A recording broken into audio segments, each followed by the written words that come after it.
Rail यात्री बड़ update संरक्षण चार्ट समय हेब परिवर्तन तेबे कौन रही संपूर्ण अपडेट टी आसतु जानिबा ता पूर्व भल पाइबा स्वरूप वीडियोटी को लाइक और शेयर करी चैनल टी को सब्सक्राइब करंतु। रेल यात्री आसिला बड़ खबर।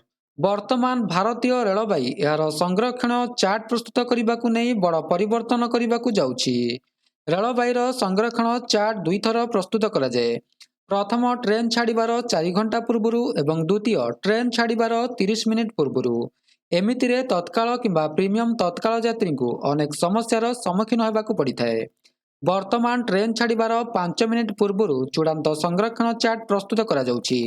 शेष समय टिकेट बुकिंग करुथिबा यात्री यह समस्या सृष्टि करिथाए। चूड़ांत चार्ट रे टिकेट बुकिंग करिथिबा यात्री ना तालिकारे नथाए, फल टीटी जांच प्रक्रिया जटिल होता है।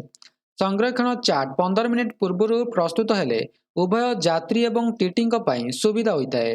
यही समस्या को दूर करने रेलवाई पक्षर एभली निष्पत्ति निया जायछि। रेलवाई बोर्डर निर्देशक संजय मानुचा डिसेम्बर 20 रे उत्तर पूर्व रेल समेत समस्त आंचलिक रेलवाई को एक चिठी प्रदान करी ए संपर्क में रिपोर्ट मागिछन्ति। आसंता जानुआरी 2 सुधा यार उत्तर लोड़ा जायछि। जानुआरी 2 परे एही प्रक्रिया आगेबा बोली आशा करा जाउछि। तेबे यह थिला संपूर्ण अपडेट टी। जदि वीडियोटी भल लागि थाए वीडियोटी को लाइक करंतु, शेयर करंतु एवं चैनल टी को सब्सक्राइब करने को भूलंतु नहीं। जय जगन्नाथ।